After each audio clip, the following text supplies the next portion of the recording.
Hi everyone, it's Lynn Smythe from the Creative Cottage. Thank you so much for taking the time to visit my YouTube channel today. How's everyone doing? I hope you're all having a great day. Today's video is going to be really short.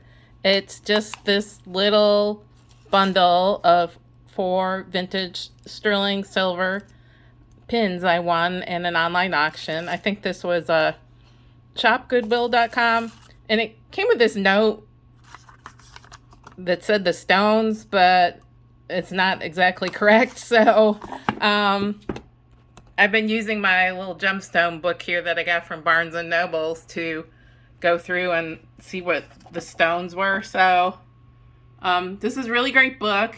I think I paid $20 for it. It's hardback. It's huge. Like 316 pages, but it was in their, you know how they have that whole giant clearance section near the registers, the cash registers, checkout area, at least in my area in South Florida. So that section gets turned over pretty quickly. So I got this book about a month ago, and when I was in there last week, they still had a few copies, but yeah, I'm not sure. This is probably like a $40 or $50 book elsewhere. It's the Smithsonian Jewel, a celebration of Earth's treasures. So, although my degree is, funny enough, although I'm a writer, my college degree from a million years ago is in geology. So you'd say, well, what do I need a book on gems for? Because when you cut the rough gemstones, they look totally different.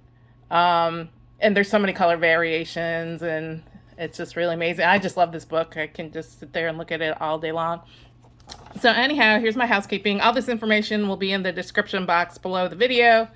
If you're not already subscribed to my channel, please take a moment to subscribe. That way I know that people are watching my videos, and I will continue to make content for y'all. And if you want to receive a notification anytime I have new content, you can also click the notification bell. If you ever see anything in this video or any of my videos that you're interested in purchasing, I do list a lot of this in my eBay store, or you could just reach out to me, sales@thecreativecottage.net. Let me know which video you're watching, the timestamp of the item, and a brief description, and I'll let you know if it's still available for sale, and maybe we could work out a deal. So this bundle didn't come in this little velvet box. I actually got some sterling silver and gemstone pendants from, I think it was from eBay, and I just like this box. So I think I'm gonna sell this lot that I got from ShopGoodwill.com. Yeah, I'm still contemplating. Am I gonna piece it out or sell it as a lot? And if I sell it as a lot, I'll include this cute little velvet carrying case. I will try cleaning it up. It's a little bit fuzzy. So anyhow, so that's my note on malachite. The person that sold this said vintage brooches. My God, I can't even talk. Sterling silver, hematite, blue jasper, marcasite, goldstone. Not necessarily what we're going to look at. So I went through my book and found the gemstones that I actually think each piece is. Let's see. I didn't really give you a good view of the pieces. Just look at them really quick. So the teeny tiny, they're not that big. They're real sweet. But vintage. I know most people say are on the fence, should you clean these older pieces or leave them as is and let the person that is going to buy them decide whether to clean them or not. I did a very light cleaning on them. They were like black, dull black. Couldn't even hardly tell it was silver. So I just did a very basic cleaning just to clean the stones and take some of the tarnish off, but they're still really quite tarnished. So like I said, I leave that up to the person making the purchasing decision to decide if you want them super shiny polished or if you prefer this more antique look, because then you kind of say, oh yes, it's vintage, not fresh off the factory floor.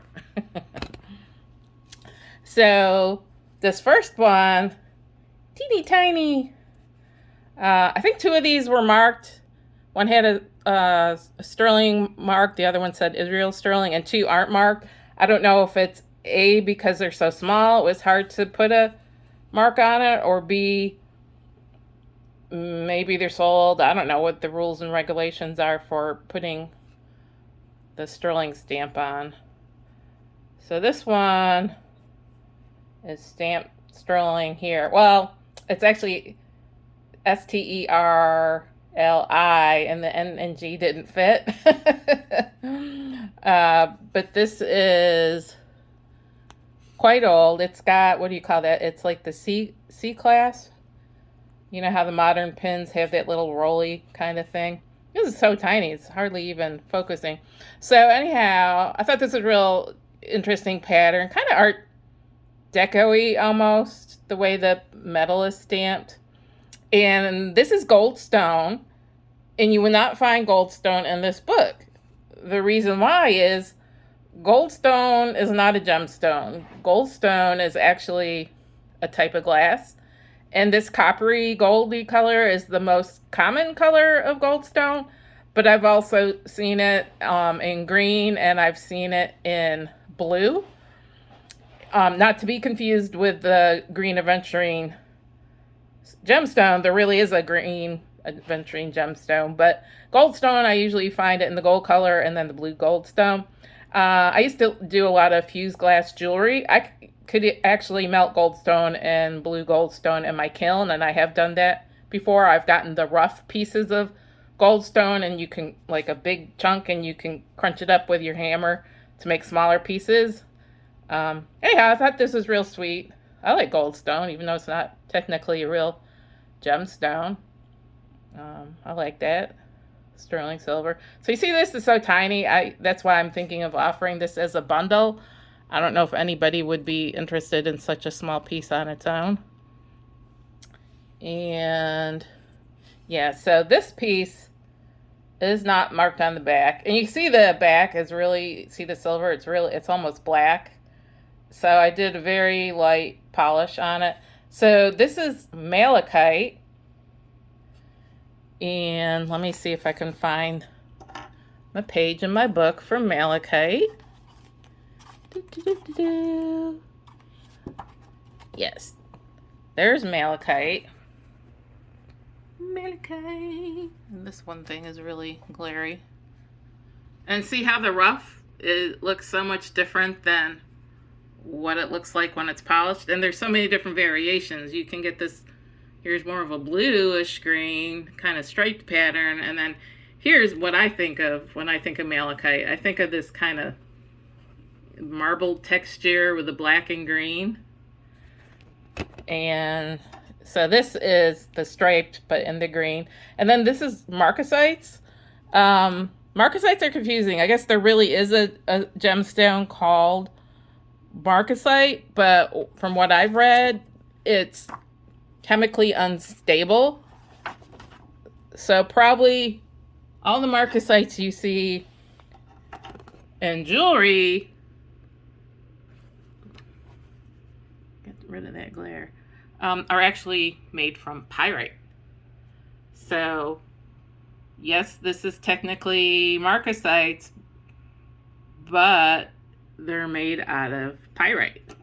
So I don't know if everybody knows that. Yeah, because years ago when I first tried to look up marcasite, I'm like, what's marcasite?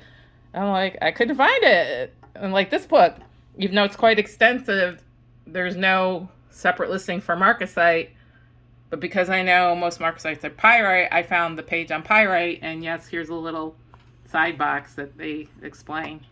Pyrite, or marcasites are pyrite. I really love this pin. Look how sparkly the marcasites make it look. You know, that's not rhinestones, that's actual gemstones, are actually teeny tiny pieces of pyrite. And again, this is quite tarnished, but it was even more so when I got this little bundle. The stone was very dull. This whole front was very dull. It was very black. You could barely see any sparkle. So I did a light cleaning on it. You see on the back, that looks like a drop of glue. I'm not sure why that would be in there, because this is just regular silversmithing. You know, it's a bezel set cabochon gemstone. So it doesn't affect how it looks. It's a beautiful piece, but quite dirty. So I'll leave that up to the purchaser if you want to polish that more. I think it's fine like this. I like that antique look, because a lot of people, when they're making the newer sterling silver pieces, they're using liver of sulfur to kind of speed up the oxidation process and get the antique look. I think that's usually more in style than the super shiny silver. And then this, which one do I want to do next? We did this one. So here's a beautiful piece. Nice mother of pearl cabochon, and loads and loads and loads of marcasites. Just look how sparkly. Again, this piece was even blacker than what it's showing now. I did a light cleaning, a light polishing, and here's what it looks like on the back. This one is the other one that's not stamped, or I just couldn't find it. They could be stamped, and either I'm not seeing it because I'm getting old and my eyesight isn't what it used to be, or, you know, some of these older pieces, if they've been polished or if they're extra dirty, you're just going to have a hard time finding the maker's mark or the sterling mark. So I thought that was real cool. And then, so where's the mother of pearl page in this book? Just show you real quick. 297. There it is. So mother of pearl is just a type of shell. It's usually referring to the interior of pearl oysters and freshwater pearl mussel shells, but it's also what actual pearls are formed out of, same chemical substance. And it's most often cut up into cabochons, like in this piece I'm showing you here. So real pretty. I should put these down here, huh? Okay.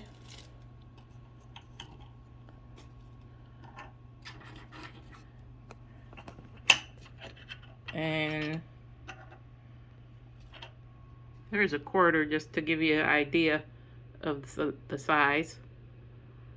And then the last piece, I think the person that sold this, or could just be somebody from Goodwill, just was making their best guess.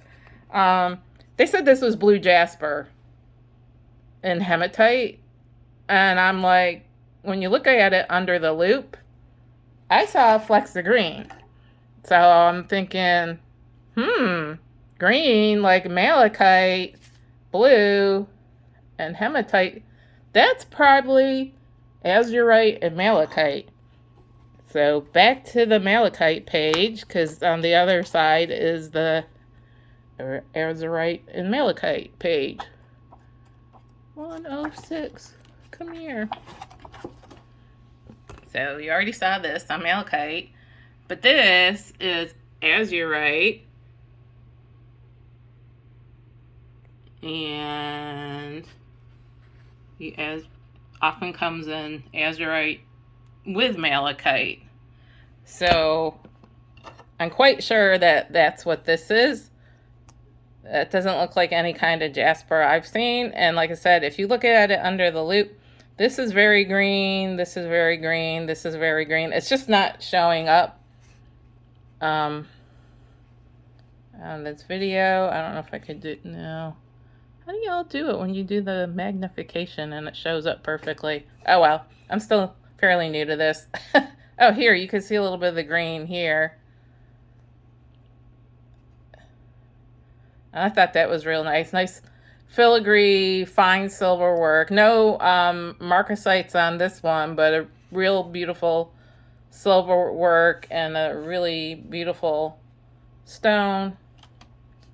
I just wish I could convey on video better that this is quite green. I wonder if I bring it up to the light. No, how about this light? Yeah, see here, you can see a little bit more better. the Flexa green in it. Yeah. Cool. And this one, yes, is marked Israel 925. Let me open the pin back to see if we can get a better view. Ow, poked myself. Israel 925. Oh, and this one is actually a brooch because it's got this little loop, so you could put a chain through there, and then you could wear it like this as a necklace. So that's kind of cool. Gives you more variations on how to wear it.